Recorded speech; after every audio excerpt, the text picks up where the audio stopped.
Hi, I'm Luna Tanzillo. I go to Tucson High. I am a junior, and we're interviewing Erika Sánchez on her book, I'm Not Your Perfect Mexican Daughter.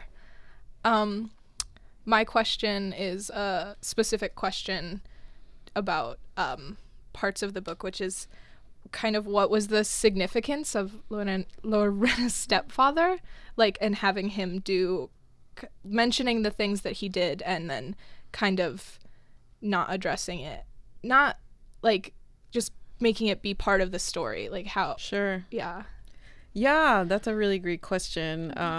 It's been brought up before. And I think part of the reason that I did that was because a lot of the time things like that are not resolved. And I didn't want to have necessarily a neat ending. I think it's realistic to, for teenagers especially, to deal with things by repressing them. And so Lorena deals with that situation as much as she, in her own capacity. And I didn't think that it needed a resolution because not everything has a resolution. And so I think that's a reality that a lot of girls, unfortunately, have to live with. Yeah, that's what we got. And then with that, kind of my follow-up would be, how did you find like a separation between like leaving nuance in your story and letting the readers like pick up their own, like find their own meaning, and just like telling them, like, how do you figure that out when you like create this whole world in your book and then just like let them figure it out? That is a very sophisticated question, and I don't have a sophisticated answer. I think a lot of it is intuition, and I think I try to trust the reader as much as possible because I think young people in particular are really perceptive and really smart. And so I didn't want to show too much. I didn't want to tell too much. I think I was relying on the reader to, jump to conclusions and to piece things together rather than to be didactic and overshare, because I think that makes for bad writing. Okay, hi, I'm Gina. I was wondering, when you were writing this book, the first chapter, we really enjoyed the first chapter. What did you think that it would end the way that it did? Because it was quite heavy, and it kind of ends with, her very happy going to college with her boyfriend. Yeah, her quote unquote boyfriend. Boyfriend. Well, I didn't have the ending in mind. Well, or I did, but it changed. I revised it so many times that I actually don't remember all the different endings that I had in mind, to be quite honest. So for me, it was a journey. Everything evolved. I would write one chapter and then go back and change another. And it was just this constant revision. In the beginning, it didn't actually start that way before. And it was after I got a comment from someone who had read the book, and they were like, well, why don't you just start with the death right away? And it made total sense to just place the reader in the trauma. And I think that's a really effective way to grab someone's attention. And I wanted to introduce the reader to Julia, and her snark and her trauma and her depression, like, right away, because I thought that was indicative. I thought they would see that as indicative of the rest of the book, like, what you're getting. Follow-up, I guess, would be how much of yourself did you put into this book? That is an interesting question. I would say all of myself. The book was extremely hard to write. It took me 5 years, which is apparently nothing compared to this woman who spent decades writing this book. I just had a panel with her, and so I thought 5 years was a long time, but apparently it's not. I put myself in it in a way emotionally that I never thought was possible. And as far as like how much of me is Julia or vice versa, that's a very complicated question because it's hard to parse out what is true, quote unquote, and what isn't. I, for instance, never had a sister, but a lot of the experience that Julia has, I had similar ones, or I took stories from other people and put them in the story. And it was just a hodgepodge of many different things. I did not want to write nonfiction because I didn't think that the story needed the literal truth. It needed a fictional truth. And so there is a lot of me in her, but it's also very much a work of fiction. Hi, I'm James Noriega. I'm also from Tucson High. I'm a junior as well. And just as someone who also likes to write, I'm always sort of curious about some of the decisions regarding first person, third person, the point of view from which you wrote it. And so I was curious as to why you chose to write it in first person, and if you ever really considered writing it from a different point of view, and how you feel the book would be different if you had written it from a different point of view. Excellent question. I always knew that it was going to be first person, and part of that was because I thought the voice was really important. The voice just kind of came to me, and I didn't think that third person would capture the voice the way that first would. And so that's why I made that decision, and I think it was the right one. I wonder how it would have changed the tone of the piece had it been removed, because I feel like there's a distance with third person. And I feel that it was really important for me, for the reader to have access into her thoughts and to see all like the unpleasantness that is in her head. And I know you could do that with third person in a sense, but I just really wanted it to be immediate and direct. I thought that was really important. What did you think of that choice? I think it definitely worked. I agree that with third person, it does give you this sort of, like you said, a distance and sort of a disconnect from the character. And with first person, you're sort of right in their thoughts and you sort of hear everything that they say. Yeah, I mean, I don't know that the next book that I'll write will be in first person. I doubt it, because I want to try something really different. I don't know if I want to be as voice driven in my next novel, but we'll see. My name's Alex Acuna. My question is, I heard you say earlier that it took you 5 years to write the book. Mm-hmm. How did you stay motivated, like, after such, like, to me, that's a really long time, even if you said, like, you know, writing an entire book. How did you stay motivated to write the book when you were, like, you felt like giving up, you know? Yeah, I felt like giving up a lot. It was really frustrating to write. And like I said, there were many different versions and in drafts, and there were times where I thought it was garbage, and there were times where I left it alone for months at a time. I didn't even look at it. Mm-hmm. But for me, it was really important to write a book that I needed when I was growing up. I didn't have anything like that when I was a kid, and I just really wanted brown girls to feel seen by the book and to feel like understood in some sort of way. And so that's what kept me motivated. And I think I just have this delusional sense that keeps me going a lot of the time. Like, I just think that everything somehow is going to work itself out. I'm optimistic in that way. Like, I wanted the book to be the best book it could be first. And then I wanted the book to be published by a New York publisher because I wanted a big audience. And I think that sense of hope and that sense of determination is what got me through. And it turned out to work, you know, in many different ways, because it was a New York Times bestseller and it was a National Book finalist. And so I feel like that time and the effort and the hope is what made it all happen.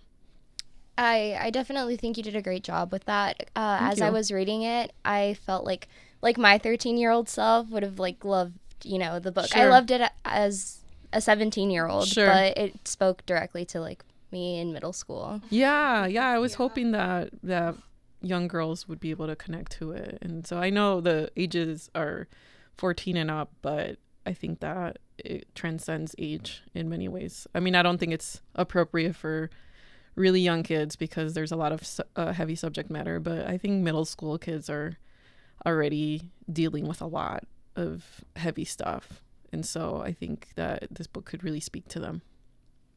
I'm Gabby. Hi. My name's Gabriella Sona, but I like to go by Gabby. Okay. And what I have a question about is, when you were writing the book and after you released it, is there anything that you not regret, but you wish you would add to the book after like reading it and then after it was published and you're like, oh, I should have wrote that in? Not really, because I worked on it for so long that I revised it a million times to the point where I didn't know what I could do to make it better. And I know the book could probably be better. I just don't know. I don't have the capacity to make it. So I completely exhausted myself writing it. And so there's really not much that I can go back and say I change. I mean, there are some things that people point out about Julia that suck because she's just awful sometimes, you know, and she's cantankerous and she says mean stuff and she thinks a lot of unkind thoughts. But I wanted that to be part of the book. I wanted her to be that way because I thought that was realistic and I didn't think that she needed to be likable all the time. And so at first when I had that, or I received that criticism from some reviews, I was like, well, maybe I should have softened her. Maybe I should have made her nicer, or maybe I should have not had her say certain things that were, you know, unkind about people. But then I got over it and I thought, she's a real character. I didn't want her to be like some model minority. And so I guess there isn't anything that I would change. I also had another question. When I was reading the book, there's this other book that we've had to choose to read in our AP English class, and it's called A Gabby and a Girl in Pieces. And I just saw that, wow, there's so many books out there that shows representations of women of color. Sure. And I was wondering if there are any books that you've gotten inspiration from, or like any like poems or stuff like that made you read the book. I'm inspired by a lot of stuff. I'm inspired by art. Like if you read the book, you could see that there are tons of references to art pieces. Yeah. And so that's one type of inspiration. I was also inspired by Catcher in the Rye. I don't know if that's clear in the book. Yeah. She is a little bit like a Holden Caulfield. There's a book that I read while I was drafting a certain part, the part about her in the hospital. And it was called A Girl in Pieces also. And it's by Kathleen Glasgow. And it deals with a girl struggling with her mental health and being in a psychiatric institution. And so those were my main influences at the time. And also Toni Morrison is a big influence of mine. I think she's brilliant and I hope to be like half as good as her someday. And where do I begin when it comes to poetry? I mean, I'm primarily a poet. I'm a poet, I guess, before anything, I would say. And so there's this one poet, I guess I should mention, his name is Larry Levis, and he writes about immigrants in a really beautiful way. And so I've been very much influenced by him.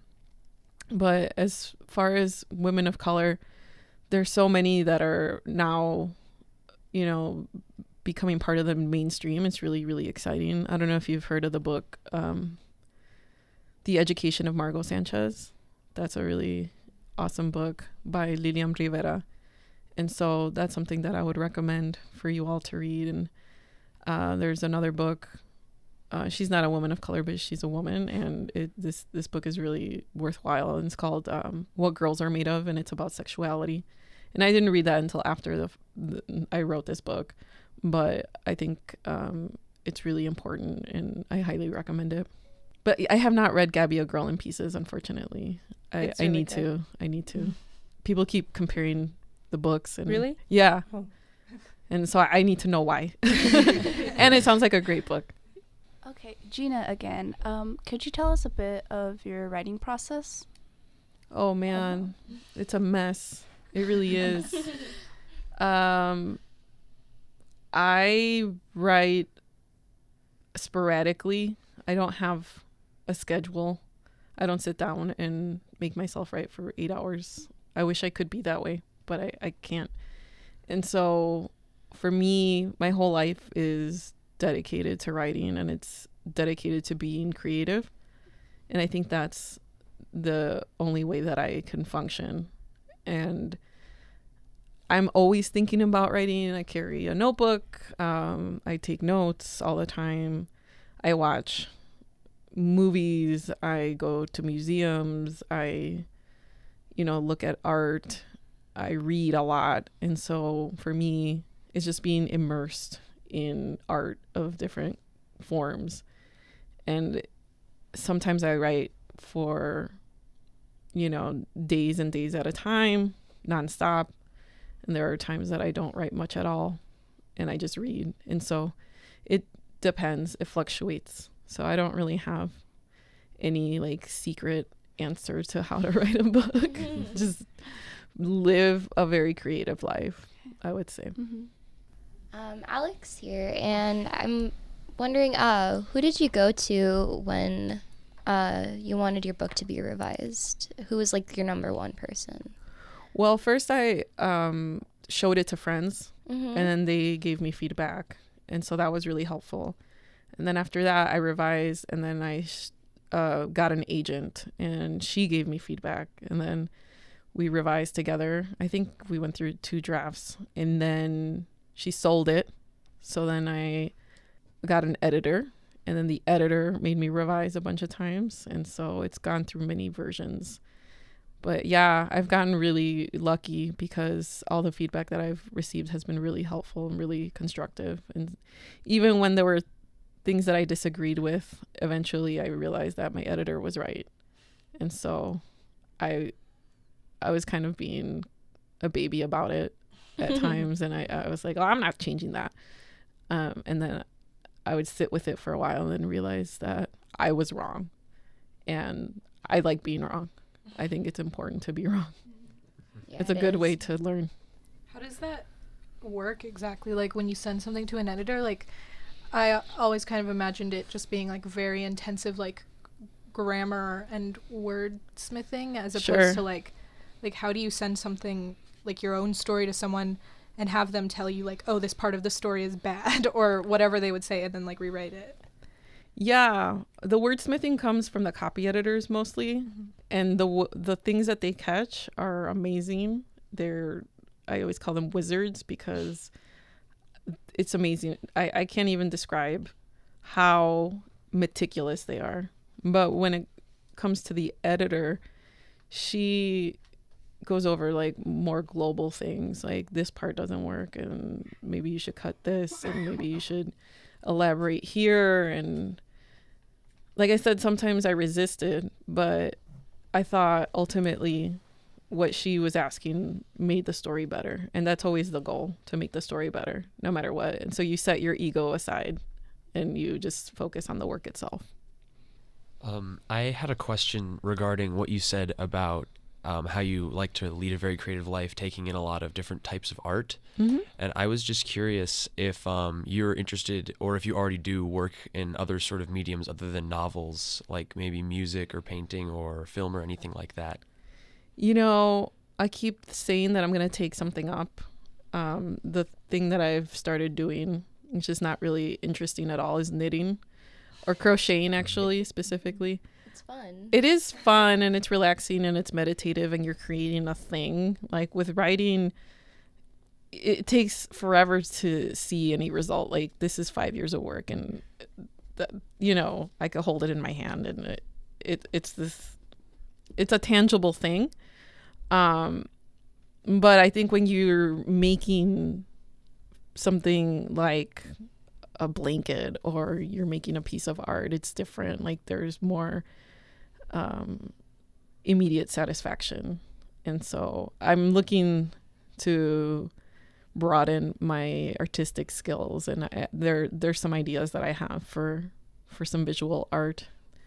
I would not call myself an artist, but I think it would be fun to dabble. It's because the thing is, I respect art so much that I can't be well, now I'm a visual artist. Like now I'm a painter. I feel like I have to earn that, but I could do that on the side and not have to tell anybody and feel like invigorated by it, because I think it could help my writing. During your revising process, was there anything that you took out of the book or put in that completely changed the story? No, actually nothing completely transformed the story. The relationship that she has with Connor was revised. Like at first it was a lot more negative. Like he wasn't such a good guy. And my editor suggested, like, why not give her this happiness? Mm-hmm. She deserves some happiness. And I thought she was right. And so he is kind of clueless in many ways. And some people hate him, which I think is really funny. But in general, their relationship is sweet, you know, and she has a sort of relief from all the different pressures that she's experiencing. So that did change, and I think that was the right choice. Like she needed to feel happy in some form or other. In the beginning of the story, when you first started writing, did you have Connor in mind? Like, did you know that he was going to come up at the end? I did. I needed a love interest, I thought, and I wanted him to be white because I thought it would show a lot of like the class differences and the racial differences, and I thought it would create some good tension.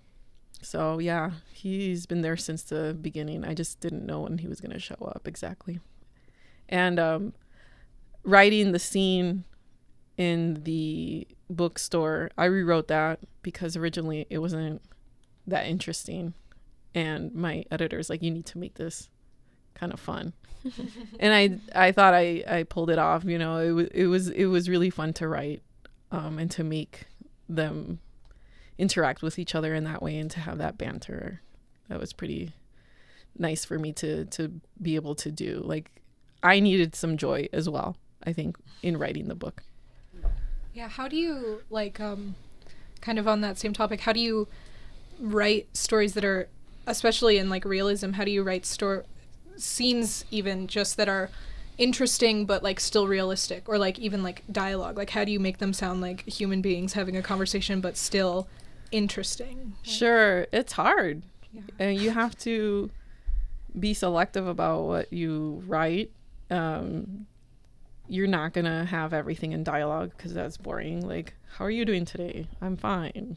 You know, like that's not really good dialogue. It's not interesting. And so you have to be very particular. Also read it out loud.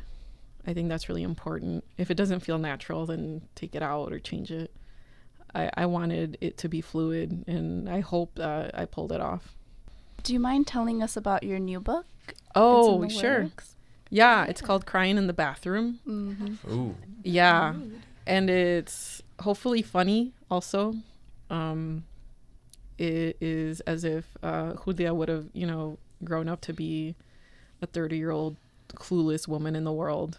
A lot of me dealing with issues of sexuality and spirituality and love and relationships and race and beauty and fun stuff like that. And so it has been excruciating to write because when you write about yourself, there's no facade. You can't hide anything.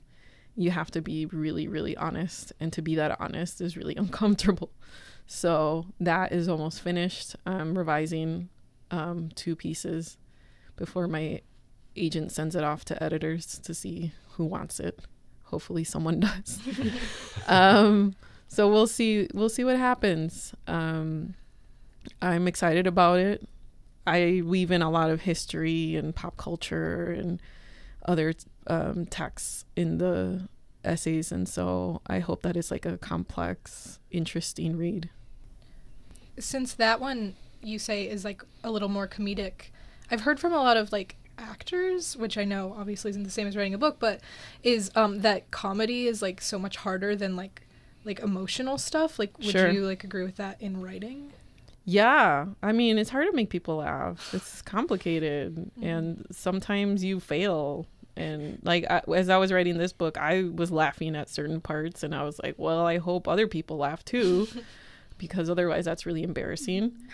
But yeah, I don't know what it is about finding humor in really difficult situations that it's hard to express that to others. I think Julia does that a lot in the book, where she finds the humor in the despair that she feels. And so